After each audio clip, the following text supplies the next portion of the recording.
देखिए, एक और यशोभूमि जो देश का एक विश्व स्तरीय इंटरनेशनल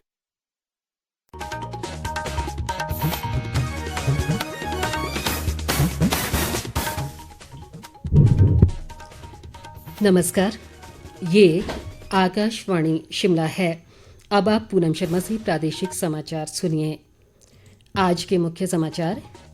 प्रधानमंत्री नरेंद्र मोदी ने पीएम विश्वकर्मा योजना का किया शुभारंभ। इस योजना पर खर्च किए जाएंगे 13,000 करोड़ रुपए। केंद्रीय मंत्री अनुराग ठाकुर ने कहा, विश्वकर्मा योजना कारीगरों व शिल्पकारों के लिए होगी मददगार साबित। राज्य सरकार ने ऊर्जा क्षेत्र में विद्युत व्यापार रणनीतियों और क्रय विक्रय के समन्वय में बदलाव लाने के दृष्टिगत एकल ऊर्जा ट्रेडिंग डेस्क स्थापित करने का लिया निर्णय। और प्रदेश विधानसभा का मानसून सत्र कल से शिमला में। विधानसभा अध्यक्ष कुलदीप सिंह पठानिया ने पक्ष व विपक्ष से की सत्र के संचालन में सहयोग की अपील। अब समाचार विस्तार से। प्रधानमंत्री नरेंद्र मोदी ने आज नई दिल्ली में पीएम विश्वकर्मा योजना का शुभारंभ किया। इस अवसर पर प्रधानमंत्री ने यशोभूमि कन्वेंशन सेंटर का लोकार्पण भी किया। उन्होंने कहा कि केंद्र सरकार इस योजना पर 13,000 करोड़ रुपए खर्च कर रही है। उन्होंने कहा कि ये योजना उन कारीगरों व शिल्पकारों के लिए आशा की किरण है जो हाथों और औजारों से काम करते हैं। प्रधानमंत्री ने कहा कि प्रशिक्षण, प्रौद्योगिकी और उपकरण कारीगरों के लिए महत्वपूर्ण है।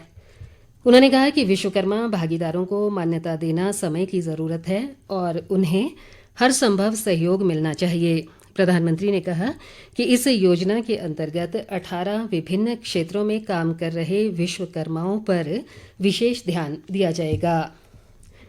इधर पीएम विश्वकर्मा योजना के शुभारंभ के मौके पर शिमला में केंद्रीय सूचना व प्रसारण, युवा मामले और खेल मंत्री अनुराग सिंह ठाकुर की अध्यक्षता में कार्यक्रम आयोजित किया गया। अनुराग ठाकुर ने प्रधानमंत्री द्वारा दिल्ली में international convention and expo centre Yashobhoomi के लोकार्पण को ऐतिहासिक घटना करार दिया और कहा कि इससे हजारों लोगों को रोजगार मिलेगा। अनुराग ठाकुर ने पीएम विश्वकर्मा योजना की विशेषताओं को रेखांकित करते हुए कहा कि ये योजना गांव-गांव में फैले कारीगरों के लिए बेहद मददगार होगी। उन्होंने कहा कि पीएम विश्वकर्मा योजना के अंतर्गत 3 लाख रुपए तक का ऋण दिया जाएगा। इसके अलावा टूल किट के लिए 15,000 रुपए खाते में डाले जाएंगे। इस योजना में 18 वर्गों को शामिल किया गया है। उन्होंने कहा कि प्रधानमंत्री के नेतृत्व में समाज के हर वर्ग को योजनाओं का लाभ मिले, ये सरकार की प्राथमिकता है। देखिए, एक और यशोभूमि जो देश का एक विश्व स्तरीय इंटरनेशनल कन्वेंशन सेंटर बना है, जहां लाखों स्क्वायर फीट एरिया निर्माण किया गया और दुनिया के सबसे बड़े सेंटर्स में से एक आज भारत की राजधानी में बना। दूसरा, जो भारत के हाथ से औजार से करने वाले हमारे ऐसे कारीगर हैं, विश्वकर्मा भाई और बहनों के लिए 13,000 करोड़ रुपए की योजना को प्रधानमंत्री मोदी जी ने लॉन्च किया है। पीएम विश्वकर्मा के अंतर्गत 3 लाख रुपए तक का ऋण मिलेगा और 15,000 रुपए उनके खाते में उनको टूल किट के लिए दिया जाएगा। उनका प्रशिक्षण स्किल्स उनको बिल्कुल मुफ्त में दी जाएंगी और जब वो बेसिक ट्रेनिंग करेंगे तब 7 दिन के लिए 500 रुपए प्रतिदिन यानी कि 3500 रुपए उनको मिलेगा और स्पेशलाइज्ड ट्रेनिंग जब एडवांस होगी तब 15 दिन के लिए 500 रुपए प्रतिदिन 7500 रुपए अलग। ऋण लेते समय उनको कोई जमीन की गारंटी नहीं देनी और मात्र 5% पर ये ऋण मिलेगा। ये इतनी बड़ी योजना है कि लाखों लोगों को गुरु शिष्य परंपरा को आगे बढ़ा सकते हैं और ऐसे 18 क्षेत्र जो चुने गए हैं उनके सभी हमारे लोहार हो, तरखान हो या फिर हमारे अन्य क्षेत्र के जितने भाई बंधु इसमें काम करते हैं उन सभी को इस योजना का देश भर के हर जिले में लाभ। योजना का साइज देखेंगे तो उसके हिसाब से लाखों लोगों को इन 4 वर्षों में बहुत फायदा मिलेगा। इस बीच प्रधानमंत्री नरेंद्र मोदी के जन्मदिन के अवसर पर आज राजधानी शिमला सहित अन्य जिलों में भी कार्यक्रम आयोजित किए गए। प्रधानमंत्री के जन्मदिन के मौके पर इसे सेवा पखवाड़े के तौर पर आयोजित किया जा रहा है। आज केंद्रीय सूचना व प्रसारण मंत्री अनुराग सिंह ठाकुर ने सेवा पखवाड़े के तहत राजधानी शिमला के दीनदयाल उपाध्याय अस्पताल में मरीजों को फल वितरित किए। प्रधानमंत्री नरेंद्र मोदी को जन्मदिन की शुभकामनाएं देते हुए उन्होंने कहा कि प्रधानमंत्री का जीवन सरकार से लेकर संगठन सहित सभी के लिए प्रेरणा से भरा है। अनुराग ठाकुर ने कहा कि नरेंद्र मोदी के नेतृत्व में भारत आत्मनिर्भर बनने की ओर निरंतर अग्रसर है। उन्होंने बाद में शिमला के ऐतिहासिक रिज मैदान पर आयोजित रक्तदान शिविर में भी भाग लिया। इस अवसर पर विपक्ष के नेता जयराम ठाकुर और सांसद सुरेश कश्यप सहित पार्टी के अन्य नेता भी मौजूद रहे। केंद्रीय मंत्री ने प्रधानमंत्री विश्वकर्मा योजना के मुख्य कार्यक्रम में भाग लेने से पहले शिमला में ही मेरी माटी मेरा देश कार्यक्रम में हिस्सा लिया, जहां विभिन्न क्षेत्रों से आए युवाओं ने कलश में मिट्टी डाली। अनुराग ठाकुर ने कहा कि देश के विभिन्न राज्यों सहित हिमाचल प्रदेश में भी मेरी माटी मेरा देश अभियान चलाया जा रहा है। उन्होंने लोगों से बढ़ चढ़कर इस अभियान में भाग लेने की अपील की है। इस बीच अनुराग ठाकुर ने कहा कि हिमाचल प्रदेश में कानून व्यवस्था पूरी तरह से चरमरा गई है। उन्होंने कहा कि मुख्यमंत्री के गृह जिला हमीरपुर में महिला के साथ हुई घटना दुर्भाग्यपूर्ण है।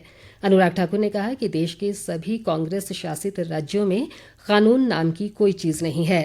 अनुराग सिंह ठाकुर ने आज भारतीय खेल प्राधिकरण के उच्च शिखर प्रशिक्षण केंद्र शिलारू में नवनिर्मित 6 लेन वाले 200 मीटर सिंथेटिक ट्रैक का शुभारंभ भी किया। इस अवसर पर केंद्रीय मंत्री ने कहा कि सिंथेटिक ट्रैक का निर्माण कार्य लगभग 3 करोड़ रुपए से पूर्ण किया गया है और ये प्रदेश का पहला 6 लेन वाला सिंथेटिक ट्रैक है, जहां पर खिलाड़ियों को इसकी सुविधाएं उपलब्ध होंगी।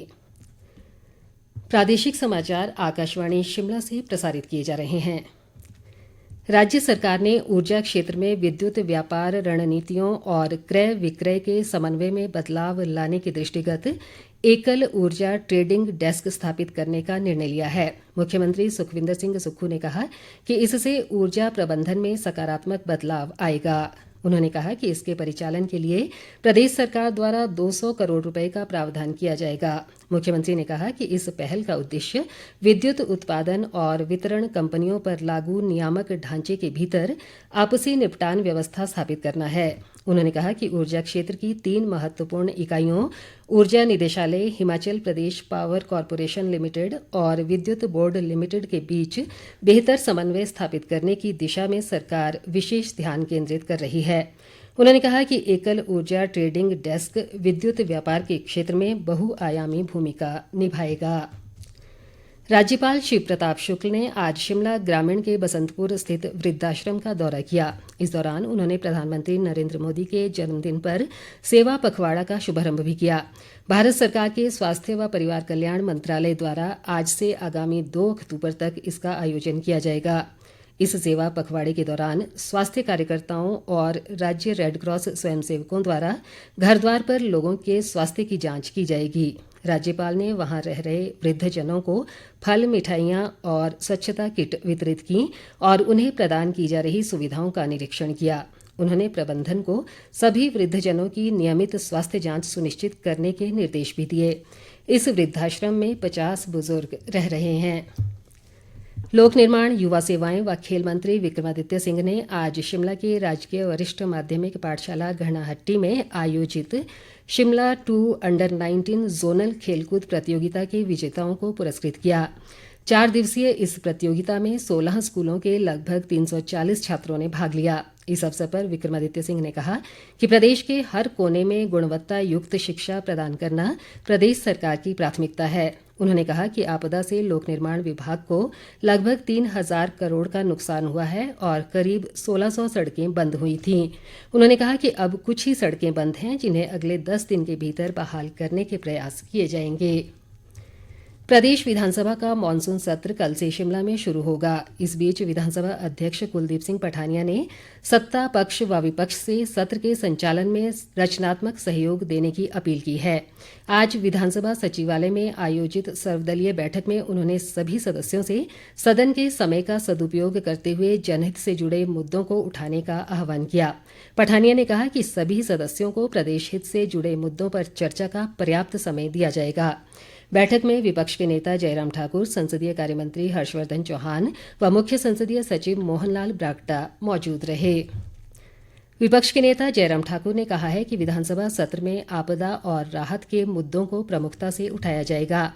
आज शिमला में सर्वदलीय बैठक में भाग लेने के बाद उन्होंने कहा कि आपदा से प्रदेश में भारी नुकसान हुआ है मगर सरकार अभी तक पुनर्वास की दिशा में कोई कदम नहीं उठा पाई है। उन्होंने कहा कि सरकार समय पर सड़कें खोलने में नाकाम रही है और किसानों और बागवानों को बहुत नुकसान हुआ है। भाजपा अनुसूचित जाति मोर्चा ने प्रधानमंत्री नरेंद्र मोदी के जन्मदिन के उपलक्ष्य पर आज शिमला के दीनदयाल उपाध्याय अस्पताल में मरीजों को फल बांटे। इस दौरान केंद्रीय मंत्री अनुराग ठाकुर विशेष रूप से मौजूद रहे। मोर्चा के प्रदेश अध्यक्ष राकेश डोगरा ने बताया कि 2 अक्टूबर तक सेवा पखवाड़ा के अंतर्गत होने वाले कार्यक्रमों में अनुसूचित जाति मोर्चा अग्रिम भूमिका निभाएगा। अंत में मुख्य समाचार एक बार फिर। प्रधानमंत्री नरेंद्र मोदी ने पीएम विश्वकर्मा योजना का किया शुभारंभ। इस योजना पर खर्च किए जाएंगे 13,000 करोड़ रुपए। केंद्रीय मंत्री अनुराग ठाकुर ने कहा विश्वकर्मा योजना कारीगरों व शिल्पकारों के लिए होगी मददगार साबित।